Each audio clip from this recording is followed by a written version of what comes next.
Alors je me présente, je suis le frère Exaucé. Le frère Exaucé, je suis l'un des responsables de la jeunesse avec Taylor et la sœur Merveille. Et aujourd'hui, j'ai pour tâche de vous partager la parole. Alors je suis vraiment très heureux aujourd'hui d'être là devant vous parce que ça fait un an, comme on fait cet événement toutes les années. Et je suis particulièrement content parce qu'il y a mon frère qui est là. Il y a Van. Ivan, c'est mon frère, hein, Ivan Benin, donc on était à l'école ensemble, au collège.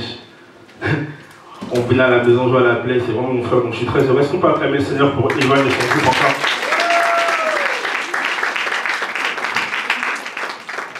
Je suis encore content parce qu'il y a la sœur Unique qui nous a partagé son témoignage. En tout cas, que le Seigneur te bénisse. Parce que durant ton témoignage, le Seigneur a juste confirmé le thème encore que je voulais dire encore ce soir. Vous savez, parfois, quand on a l'habitude de prêcher et que le Seigneur nous confirme le message d'une certaine manière, on est assez bloqué. Du coup, tout ce mois de préparation, je disais, Seigneur, j'ai un thème, mais tu ne m'as pas confirmé le thème comme tu le fais d'habitude en fait. C'est bien beau, on avance, les jours avancent, les semaines avancent, mais il y a un thème là, tu ne me l'as pas confirmé. Et le Seigneur, en faisant passer le thème, dit, t'inquiète, t'as trop l'habitude, laisse-moi tout confirmer comme je veux.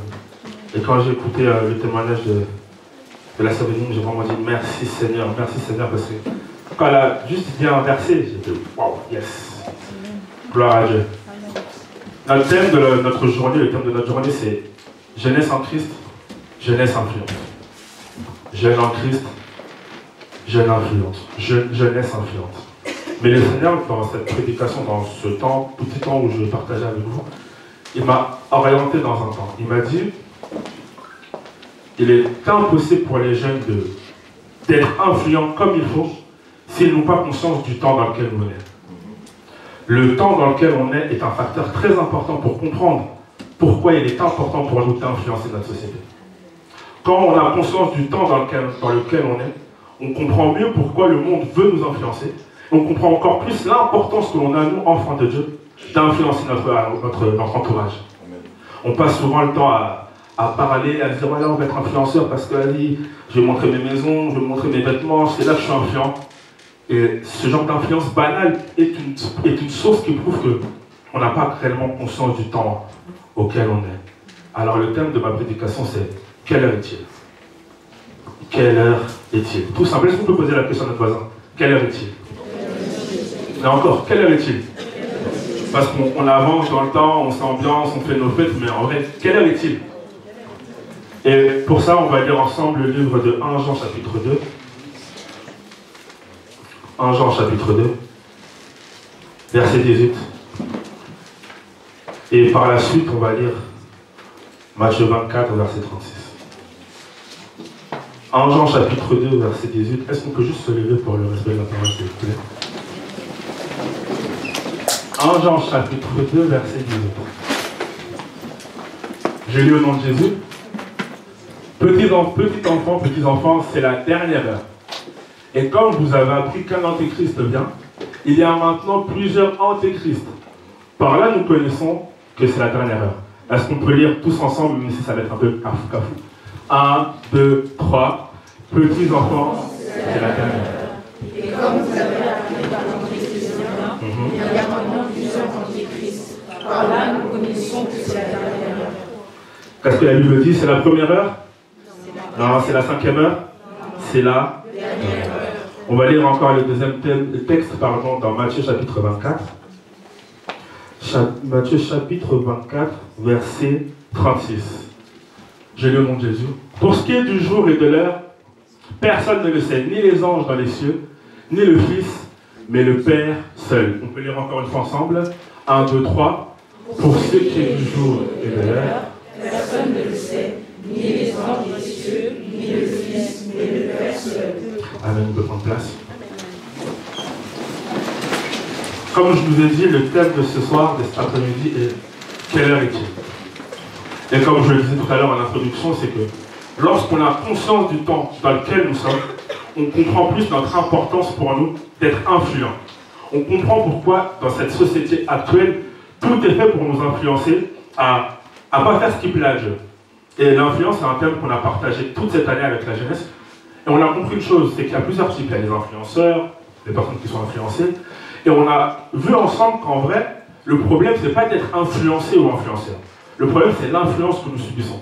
En réalité, l'influence, si tu subis une influence qui te dévie de Dieu, c'est cette influence-là qui va te mener vers la mort. Le problème, c'est qu'en vrai, tout le monde est influencé et tout le monde est influenceur à la fin. Mais si on subit une mauvaise influence qui nous pousse à faire quelque chose qui déplaît à Dieu, c'est là que nous passons à côté de cette dernière heure. Parce que la dernière heure où nous sommes, c'est pas un temps où on doit seulement s'enjailler, comme on dit, mais c'est un temps où on doit être influent, mais influent dans la bonne manière, pousser notre entourage à aller vers Christ. Et ce soir, cet après-midi, on va essayer de répondre à 3 questions ensemble. Et la première, c'est comment agir dans le temps où nous sommes pour influencer. Et le premier sous-thème, c'est dans le livre de Romains 12:2, ne vous conformez pas au siècle présent. Alan, est-ce que tu peux mettre ça, s'il te plaît?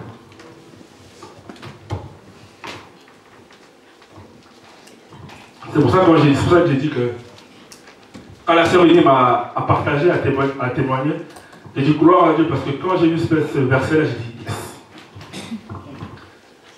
Ne vous conformez pas au siècle présent, mais soyez transformés par le renouvellement de l'intelligence, afin que vous discerniez la volonté de Dieu, ce qui est bon, agréable et parfait. Dans le temps actuel où on est, frères et sœurs, il faut savoir une chose. Ce que l'ennemi, ce que le monde veut influencer en nous, premièrement, avant que ce soit notre chair, c'est d'abord ce qu'il y a dans notre tête. Toutes les images que le monde va nous montrer, toute la stratégie que l'ennemi va faire en place, justement pour nous influencer, c'est pour nous mettre une certaine mentalité. Et regardez ce qui s'est passé au commencement, c'est que la Bible dit au commencement Dieu créa le ciel et la terre. Le Seigneur crée tout ce qu'il y a, ensuite il crée Adam et Ève. Il donne une règle très simple à Adam. Vous pouvez manger de tout. Fais tout ce que tu veux. Mais cet arbre-là, tu ne mangeras pas de son fruit. Qu'est-ce qui se passe, c'est que Satan, sous forme de serpent, vient influencer Ève. Et Ève, en étant juste tombée sous l'influence de la parole du serpent, mange le fruit. Et qu'est-ce qui se passe? Elle fait manger encore le fruit d'Adam. Et aujourd'hui, tout être humain, à cause de cette influence qui est mauvaise, tout être humain, lorsqu'il naît, est pécheur. Ce qui fait que, dès notre naissance, notre mentalité est accrochée au fait d'être de son monde. C'est-à-dire que dès que nous sommes nés, notre mentalité est faite pour nous pousser à faire ce qui déplaît à Dieu. On n'est pas des sorciers, on n'est pas des démons. Mais à cause d'Adam et Ève, lorsqu'on est, la chair a une facilité à reconnaître la voix du monde au lieu de reconnaître la voix de Dieu. Amen. C'est pas qu'on est bizarre, encore une fois, mais c'est ce que ça nous a coûté, si je peux dire ça comme ça. Adam et Ève sont tombés sous l'influence de l'ennemi. Qu'est-ce qui s'est passé? Toute la descendance. Non, moi je ne connais pas Ève, hein. Je ne sais même pas à quoi ressemblait. Je ne connais même pas Adam. Lui-même il ne me connaît pas. Mais à cause du fait qu'ils aient mangé le fruit, qu'ils soient tombés sous l'influence de la parole du serpent, moi quand je suis né pécheur. Et le Seigneur, dans le temps où nous sommes, dans la dernière heure où nous sommes, si on veut être influent correctement, on doit laisser le Seigneur renouveler notre intelligence, notre mentalité. Lorsque ta mentalité change, ta manière d'agir change. Ton physique aussi change. On a un problème, nous, c'est qu'on se dit, le Seigneur ne voit que l'intérieur, à l'extérieur, ça ne sert à rien. Mais l'intérieur influe l'extérieur, c'est logique en fait, on ne peut pas enlever ça. L'intérieur, ce qu'il y a en nous, ce qu'il y a dans notre tête, va influencer la manière dont on va agir. Si notre mentalité est toujours accrochée aux choses de ce monde, frères et sœurs, on ne sera pas influent. Si on ne laisse pas le Seigneur influencer, renouveler notre intelligence, il sera impossible pour nous de discerner ce que la parole dit. La volonté de Dieu, ce qui est agréable, bon et parfait. On est jeunes, on veut être influent, frères et sœurs. Laissons le Seigneur renouveler notre intelligence. Ça peut nous coûter d'être différents des autres, parce que notre mentalité est différente. Là où le monde dit que pour réussir, il faut faire ci, ça, ça, ça, ça, quand ta mentalité est changée, tu sais que la réussite n'est pas basée sur ce que le monde te dit. Vous savez, dans le monde du travail, il y en a qui disent, pour avoir de l'argent, il faut mentir. Tu dis seulement que tu veux changer d'entreprise et tu t'es augmenté. La parole te dit que non, tu n'es pas obligé de mentir pour avoir cette augmentation que tu cherches. Je vous le dis parce qu'en étant dans le monde du travail, c'est ce que j'entends tous les jours. Ah, moi je vais augmenter. Hein. Et de toute façon, moi je les ai menti, je les ai dit que ouais, je suis en train de chercher, je vais à l'entretien. On m'a donné 44K, c'est bon. Vas-y, fais la même chose. Non, tu n'es pas honnête, tu n'es pas droit. Laisse le Seigneur renouveler ton intelligence. La mentalité du monde n'est pas celle de Dieu. Et frères et sœurs, la mentalité que le monde nous enseigne ne nous amène pas au paradis, c'est faux. C'est Et ça coûte un prix, être différent. Ça peut nous coûter des relations, ça peut nous coûter des amis, ça peut nous coûter des contrats. Mais tant que ça ne nous enlève pas le royaume des cieux, ça me suffit. Il y a quelque chose que je dis souvent aux jeunes, ne laissez rien ni personne voler votre éternité. L'éternité que le Seigneur nous donne, elle est gratuite. Gratuite dans le sens où il a déjà payé le prix, nous on a juste à dire oui et suivre ses principes. Mais comme on est jeune, on est humain, on essaie de suivre tout ce qu'il y a autour, on se dit non, tranquille, de toute façon, Jésus revient bientôt, Jésus revient bientôt. À force de dire Jésus revient bientôt, on garde encore, on renforce encore cette mentalité parce qu'on ne veut pas changer. On prend l'excuse de Jésus revient bientôt dans le sens où je changerai demain. Et on repousse, on repousse, on repousse. Alors que nous sommes dans la dernière heure. Qui dit nous sommes dans la dernière heure, les minutes se comptent maintenant. Il ne reste plus 2 heures, il ne reste plus 3 heures, c'est les minutes. 60 minutes, 59 minutes. Sachez-le qu'à chaque fois qu'on avance dans le temps, c'est une minute qui part. C'est une minute où le Seigneur se rapproche encore de la porte. Parce qu'on a beau s'amuser, on a beau tout faire. La réalité, la vérité, c'est que Jésus revient bientôt. Ça fait longtemps que j'ai entendu ça. Jésus revient bientôt. Oui, c'est bien, on doit influencer. C'est cool. On doit amener les âmes à Christ. C'est cool. Pour quelle raison? Parce que Jésus revient bientôt. À quoi ça sert de faire tout ça si lors de son retour, on est tous là ensemble? Amen. Toute la foule qu'on est là. À quoi ça sert de venir adorer le Seigneur si on ne laisse pas le Seigneur changer notre mentalité et dès son retour, on se retrouve là. La trompette sonne, pardon. Tout le monde part et tout. Ah. Mais vous savez, toi, tu prêchais comme ça, c'était là. Ah. Mentalité. Mes frères et sœurs, la mentalité. Comment être influent dans le temps actuel, dans la dernière heure, c'est changer notre mentalité. Et vous savez, le diable est tellement malin, le diable a tellement conscience que c'est la dernière heure, que dès le bas âge, dès les petits qui sont à l'école, dès la maternelle, ils essaient de changer leur mentalité. Ils essaient d'inculquer des choses qui déplaisent à Dieu. Comme ça, quand ils grandissent et qu'on les met face de la parole de Dieu, ils disent non, c'est pas ça qu'on apprend à l'école. Non. Non, c'est pas ça qu'on apprend à l'école. La mentalité. Ce qui est dommage, c'est que le diable a conscience qu'il lui reste peu de temps pour amener des gens à lui. Alors que nous, chrétiens qui avons la parole de Dieu, on néglige le fait qu'il nous reste peu de temps pour nous préparer et influencer. C'est dommage, frères et sœurs. Ce n'est plus les minutes là, ce n'est plus les parlements et les sœurs, c'est les minutes. Si hier il restait 60, ça se trouve aujourd'hui il reste 40. Et ce qui est merveilleux, c'est que le Seigneur ne nous a pas laissé dans la surprise. Même si personne ne connaît l'heure, le Seigneur a donné les signes qui prouvent qu'il est en train de revenir. Mais malgré ça, nous sommes endormis. Au lieu d'influencer, on se dit non, vas-y, je vais les influencer comme ma manière d'être. Si je suis un chrétien avec une entreprise, je suis influenceur. C'est pas ça le principal. C'est pas ça le principal. Je dis ça sans orgueil, c'est pas. Plusieurs personnes vont penser que ouais, vas-y, ceux qui disent ça généralement, c'est ceux qui n'ont pas trop de travail, qui galèrent. Franchement, je n'ai rien à me reprocher de vous, boulot. Mais c'est la réalité. Être un influenceur chrétien parce que tu montres ce que tu as. Être un entrepreneur chrétien, si tu n'as pas cette nature-là de Christ, ça ne sert à rien. Parce que même lorsqu'on meurt, tout reste. Amen. Je ne vous dis pas de ne pas entreprendre. Je ne vous dis pas de ne pas avoir des rêves. Je ne vous dis pas de rien construire. Je vous dis juste d'avoir à la base cette nature-là d'enfant de Dieu. Amen. Et cette nature-là se manifeste d'abord par notre mentalité. Si la mentalité change, alors nos actions vont changer. Si le Seigneur renouvelle notre intelligence, alors on saura discerner ce qui est bon, agréable aux yeux de Dieu et parfait. Si l'intelligence n'est pas renouvelée, on continuera à faire des choses dans le but d'impressionner. On se dira que c'est ça qui influe. Mais pas du tout. Vous savez, ce que le Seigneur nous enseigne, c'est que notre vie attire plus que ce que nous pouvons faire. Notre vie, la manière dont nous sommes, notre nature, la manière dont nous marchons, peut plus influencer les gens par rapport à ce que nous leur donnons, par rapport à ce que nous leur montrons. Si moi aussi je leur montre tous les biens que je peux avoir, ça peut les influencer un peu. Mais l'influence que je vais avoir sur eux sera vaine, parce que peut-être que je vais tout perdre. Alors que si c'est ma nature, si c'est comment je suis qui les influence, parce qu'en réalité, ce que nous sommes, c'est ce que Jésus est. Si par nature, je montre l'amour, le pardon, je montre ce que Jésus est, lorsqu'ils sont influencés par ça, même si je tombe, les personnes que j'ai influencées auront le courage de me relever et de dire bien, lève-toi. Parce que je les ai appris à pardonner par ma manière d'être, sans leur dire, il faut pardonner. J'ai pardonné, alors quand je suis tombé, vous pardonnez aussi.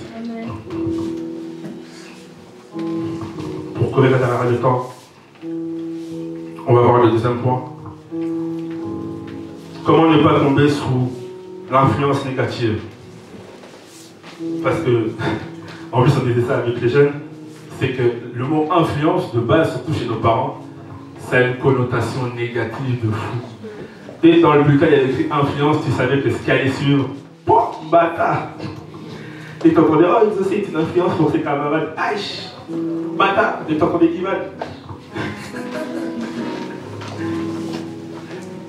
Mais ce qui est en fait réalité, c'est qu'il y a une influence négative et positive, comme on peut dire. Mais comment nous, enfants de Dieu, on peut faire pour ne pas tomber sous cette influence négative? Parce qu'en réalité,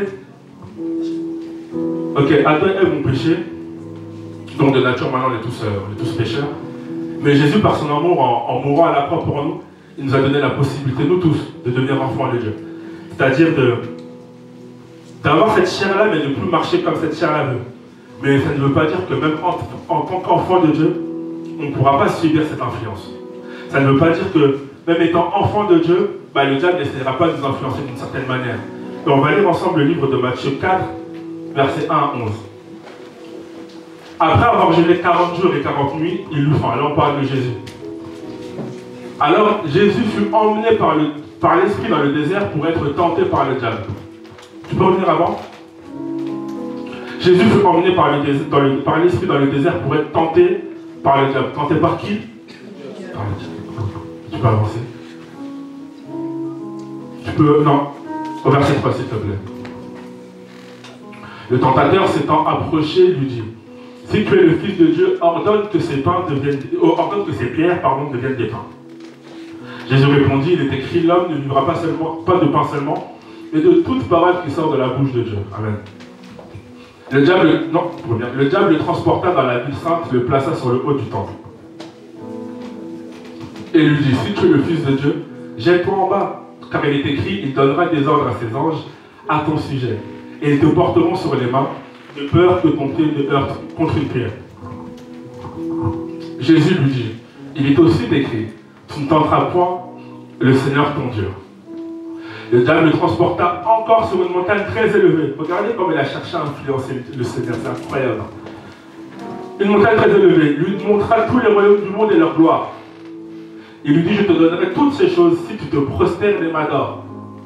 Jésus lui dit: retire-toi Satan, car il est écrit, tu adoreras le Seigneur ton Dieu et tu le serviras lui seul. Alors le diable le laissa, et voici des anges vinrent auprès de Jésus et le servaient. Vous savez, frères et sœurs, si Jésus à ce moment-là était tombé dans la tentation de Satan, on aurait été fichu. On aurait été fichu. Bien qu'on soit enfant de Dieu, et là Jésus lui-même, Dieu, poussé par l'Esprit de Dieu, va dans le désert pour être tenté par le diable. Et qu'est-ce qui se passe? C'est que le diable essaie de l'influencer à faire quelque chose qui va déplaire à Dieu, dans le but de salir sa nature. Et la chose qui a poussé Dieu à ne pas tomber, parce qu'il connaissait Dieu lui-même, il connaissait sa parole. Premier point pour ne pas tomber dans l'influence négative, la connaissance de la parole de Dieu. Amen. Tu connais la parole de Dieu, tu connais Dieu.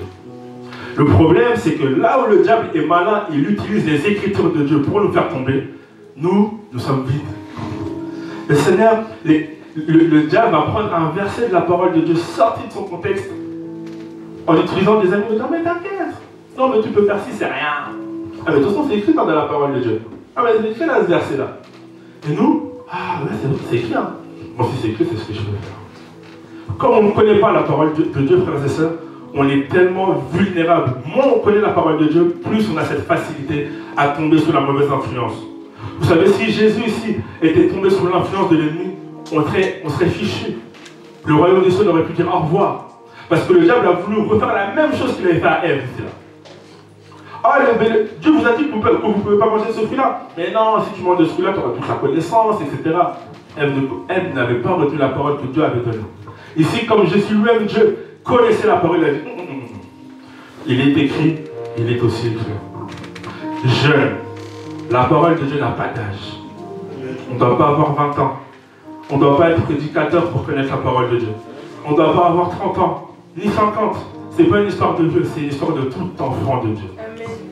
Dès que la parole de Dieu vient à toi, frères et sœurs, cherche à connaître la parole de Dieu. Pas tes versets préférés. Pas les versets qui vont te conforter dans une attitude mauvaise. Mais la parole de Dieu. Celle qui va même te faire mal au cœur. Celle qui va même te faire réfléchir. Parce que c'est ça qui va te donner la vie. Amen. La parole de Dieu, elle n'est pas faite là pour nous bercer dans le sens du poil. Non, la parole de Dieu est là pour nous corriger. Parce que plus tu connais la parole de Dieu, plus tu connais Dieu. C'est pas une question de théologie, connaître la parole de Dieu. Et parfois, je peux l'admettre. On peut lire, on ne comprend rien. Relis encore. On peut méditer, tu ne comprends rien. Médite encore. Tu peux encore méditer 2 heures, tu ne comprends rien. Médite encore. Tôt ou tard, le Seigneur te fera comprendre en fait cette parole-là. Tu ne comprendras pas tout en totalité parce qu'on connaît en partie. Mais tu connaîtras ce qui est nécessaire pour toi pour tenir bon jusqu'à son retour. Le Seigneur ne nous demande pas de connaître les profondeurs, les mystères, des mystères, des mystères, des mystères.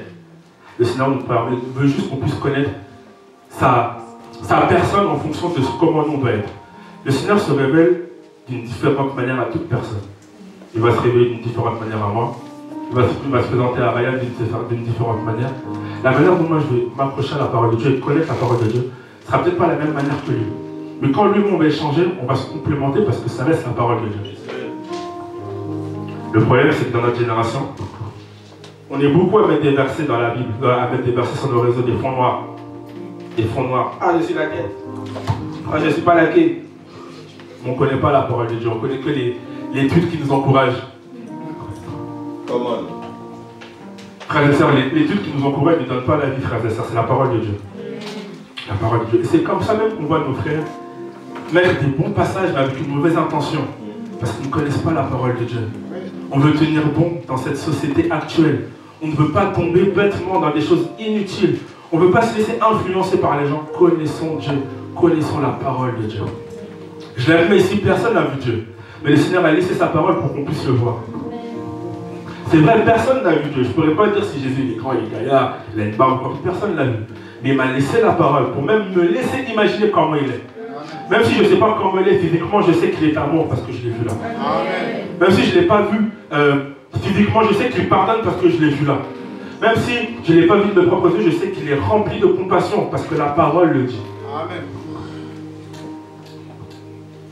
Connaître la parole de Dieu, connaître Dieu.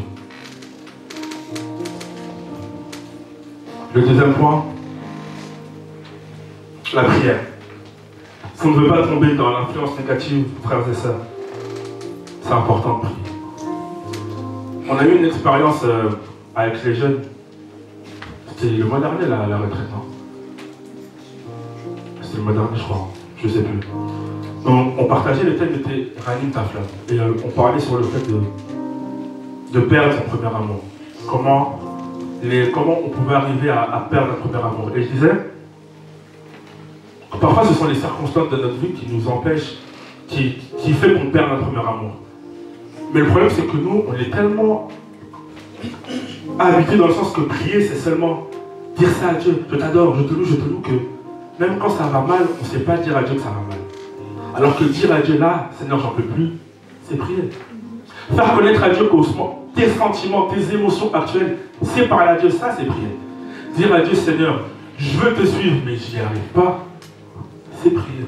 C'est demander de l'aide à Dieu. Et frères et sœurs, jeunes que nous sommes, on doit apprendre à tout dire à Dieu. La prière, ce n'est pas seulement des grands thèmes, des grands mots, oh Père éternel, toi qui es au-dessus de... Non. Tu deviens sincère lorsque tu arrives à déverser ton cœur devant le Seigneur. Tu adoreras le Seigneur de tout ton cœur, de toute ton âme, de tout ton être. C'est aussi dire à Dieu, là, Seigneur, j'y arrive pas. Dire même à Dieu, Seigneur, pourquoi je passe par des moments difficiles? Ce n'est pas blâmer Dieu, c'est parler à Dieu, parce que tu as une relation avec le Dieu et ton père et ton ami. Si aujourd'hui je vais voir mon père et je dis, papa, pourquoi à la maison en ce moment ça va pas? Il va pas m'embrouiller, il va pas me dire, t'es plus mon fils, pourquoi tu me parles comme ça? Ben, je te parle comme ça parce que je suis ton fils. Je veux savoir pourquoi dans la maison ça ne va pas. Donc aller voir Dieu et dire, Seigneur, pourquoi en ce moment dans ma vie ça ne va pas? Ce n'est pas blâmer Dieu, ça c'est prier. La prière est une arme une chose qui nous permet de rester forts dans ce temps actuel. On ne veut pas tomber sur l'influence négative. Il faut dire à Dieu, Seigneur, lâchez pas. De plus en plus, le pire, c'est que on a conscience parfois quand on commence à tomber dans de mauvaises influences. On se dit, depuis que je traîne avec ces personnes-là, ça va pas trop. On préfère parler à nos frères, à nos sœurs, alors que Dieu peut nous dire directement non. Dire à Dieu, Seigneur, depuis que je suis avec ces personnes-là, j'ai l'impression de devenir une différente personne. Seigneur, aide-moi. Ça, c'est prier. Mais nous, on préfère se dire, non, vas-y, de toute façon, Dieu va faire. De toute façon, si ça se passe, c'est que Dieu l'a voulu. Non. Déjà, à ce moment-là, il a voulu que tu lui dises que ça se passe mal. Aide-moi. Mais tu t'es tué. Alors Dieu, il a laissé seulement faire comme tu l'as fait, en fait. La prière.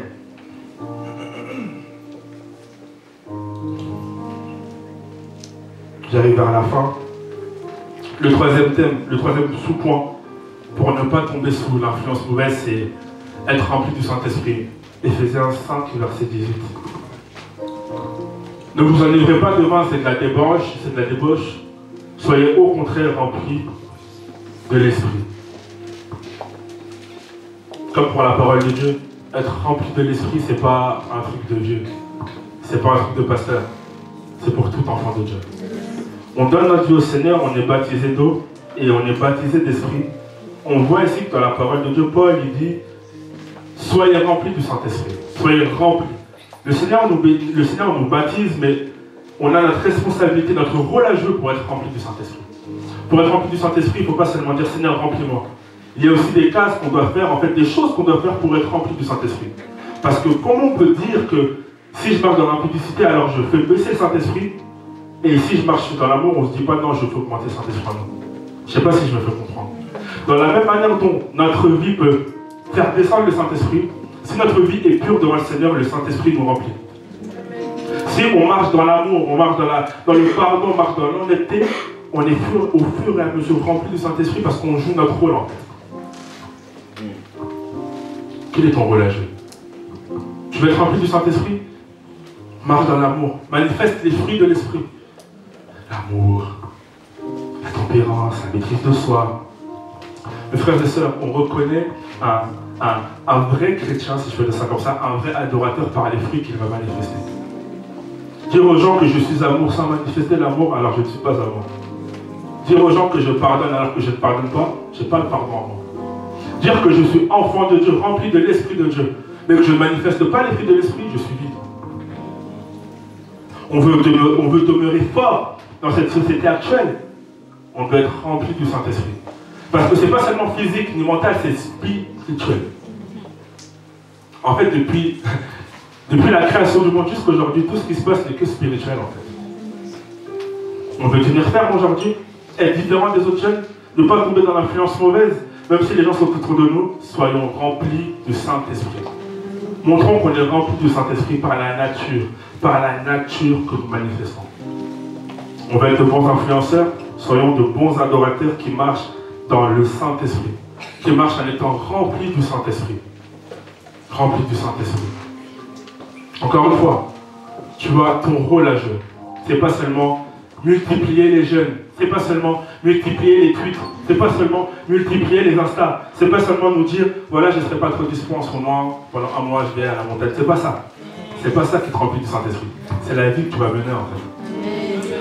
Si Jésus était mauvais en tant qu'homme, pensez-vous vraiment que ses disciples allaient le suivre?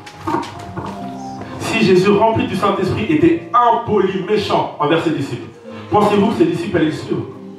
Si Jésus avait un mauvais témoignage alors qu'il était Dieu, pensez-vous que les gens allaient venir vers lui? Si Jésus était impudique, était mauvais, était malhonnête avec l'argent, pensez-vous que les gens allaient venir vers lui? Parce que sa nature justement faisait attirer les gens vers lui. La nature que tu dégages dans ton entourage va les pousser à venir vers toi.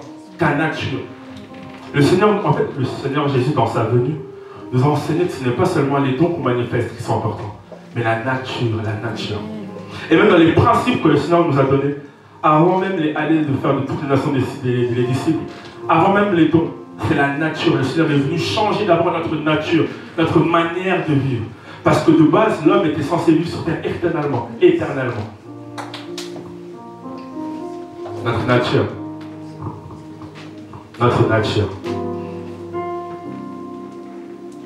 On veut tenir ferme Il faut être rempli du Saint-Esprit, il n'y a pas de secret.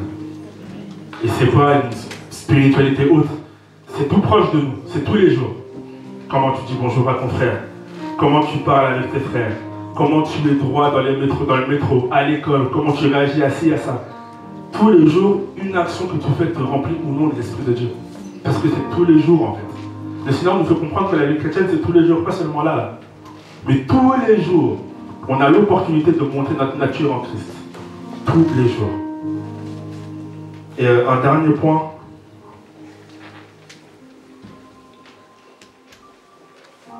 Un dernier point, je ne sais pas si je peux les donner à Alan. Un dernier grand chapitre 3, si je peux dire ça comme ça. Quelles sont les choses qui peuvent nous influencer? Ça m'est venu vraiment à la dernière minute, mais c'est une réalité. Je bénis Dieu parce que le Seigneur a pu encore le dire.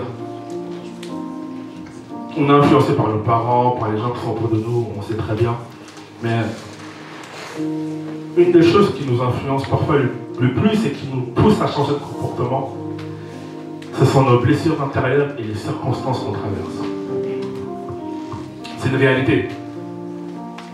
Nos blessures intérieures et les circonstances que l'on traverse peuvent pousser l'homme à quitter le bon côté.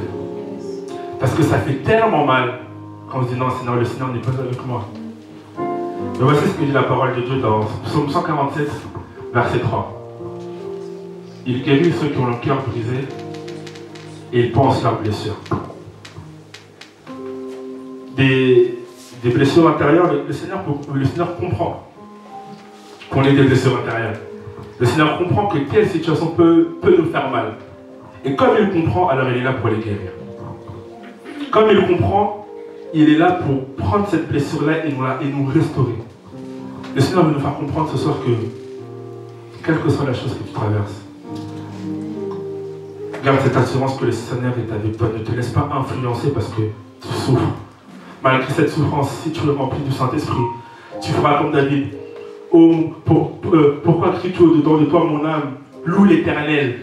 Tu sauras que dans ton âme, tu souffres. Mais après ça, tu sauras dire que le Seigneur soit loué. Les blessures intérieures, ça n'a pas d'âge aussi. On peut en avoir à tout âge, même en étant vieux. Mais c'est souvent lorsqu'on est jeune qu'on en accumule beaucoup. Et le Seigneur est là pour les restaurer aussi.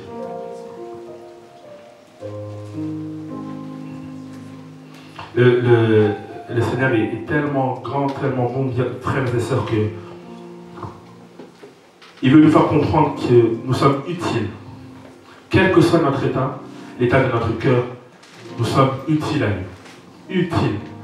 Alors comme nous sommes utiles, il veut réparer ce qui est autour de nous pour qu'on soit influents. Pour qu'on puisse aussi partager notre témoignage, comme a dit la sœur Bénie. J'ai souffert, mais à cause de Jésus, j'ai tenu ferme. J'ai pleuré, mais à cause de Jésus, j'ai tenu ferme, je suis resté droit, je me suis relevé. J'étais au plus bas. Au plus bas. Mais à cause de Jésus, j'ai pu influencer. Le Seigneur m'a totalement restauré. Pour finir, vous savez, moi je suis quelqu'un, pour ceux qui ont l'habitude de venir, j'aime trop les animations. Je trouve ça, dans la tête on garde plus ça vite en fait, tout ce qui est animation et tout. Alors toi tu joues, Ruben, Manassé, tu peux venir s'il te plaît. Philippe, ah je t'ai vu, Philippe, je t'ai vu. Bon, j'ai donc il est là. Pour résumer tout le blabla que j'ai fait là. Bon, toi tu vas représenter Dieu. Ouais, bon. C'est un miniature. Toi tu vas représenter, bon désolé, un ennemi, hein. Je vais dire ça, mon frère, c'est pas grave, Dieu t'aime quand même. Et lui c'est l'être humain. Pour résumer un peu tout ce que j'ai dit depuis le début, donc dès la naissance, notre chair est accrochée à ce que le diable nous montre, à ce que le monde nous montre. Ah, pardon. C'est pas ce que tu crois, Philippe. Dès notre naissance, notre chair est facilement accrochée à ce que le monde va nous montrer. Parce que c'est notre nature. Parce qu'à cause d'Adam et d'Ève, dès qu'on est né, notre chair aura une facilité en fait à à faire ce qui déplaît à Dieu. Et voici ce qui se passe, c'est que vous allez voir chez moi dans la main, entre guillemets, c'est pas un sorcier, mais il marche avec le monde, c'est sa nature. Pendant qu'il marche, il se passe ce choc, le choc des titans. Il rencontre en fait le Seigneur sur son chemin et le Seigneur le touche totalement. Il dit ok, maintenant je veux marcher avec toi. Il décide de marcher avec Dieu et du coup il lâche la main à l'ennemi. Ils font leur parcours, ils allaient marcher tout doucement. Mais pendant qu'il marche, en fait, le monde n'est pas parti.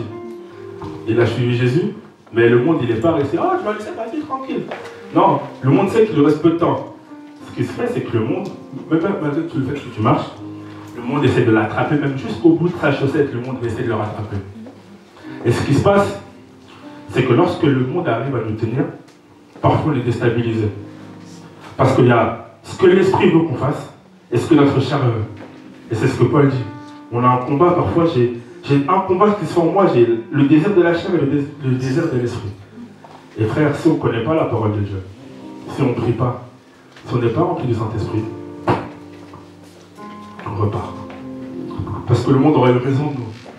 Pas à cause de Dieu, hein, parce qu'on n'aura pas rempli notre part. Mais malgré ça, malgré le fait qu'on ait laissé la main de Dieu, Dieu ne dit pas, vas-y, t'as rempli, tu vas lâcher, vas-y, va, bon courage mon frère. Non. Dieu n'est pas un haineux. Même si on part, juste parce qu'on l'a accepté une fois, on a cru en lui une fois, même si on essaie de refaire sa vie, partez. Le Seigneur tend sa main quand même. J'ai juste tendre sa main comme ça. Et dans le parcours, malgré le fait que le Seigneur tende sa main, comme je disais l'année dernière, c'est nous qui partons lent. Dans son homme intérieur, il a quand même l'Esprit de Dieu qui lui dit, mais je suis retombé dans les trucs que je faisais avant. L'influence, est-ce que le Seigneur va encore me prendre? Non. Je suis encore tombé pire même. Il réfléchit. Il réfléchit et il essaie de ses propres forces. Ce que tu vas essayer, c'est que tu vas essayer de te détacher de l'humain, mais toi tu te sers fort. Voilà, ses propres forces, il essaye, mais impossible. Parce que quitter le monde avec notre chair, on ne peut pas en fait. Il faut être rempli du Saint-Esprit. Il essaie encore d'écouter. Il essaie tout. Il essaie, je vais arrêter ça. Je vais arrêter ça. C'est sa chair qui veut, sa volonté. Mais lui-même ne pourra pas. Ce qu'il décide de faire, c'est que, au lieu d'essayer d'arrêter ce qui déplaisait à Dieu, il repart d'abord tourner son visage vers le Seigneur. Donc en fait, le fait d'arrêter ce qu'il faisait avant n'est même plus son souci. Son premier souci, c'est de rétablir le lien avec le Seigneur. Parce qu'il sait qu'à partir du moment où il rétablit ce lien, le Seigneur n'a même pas besoin de toucher le monde.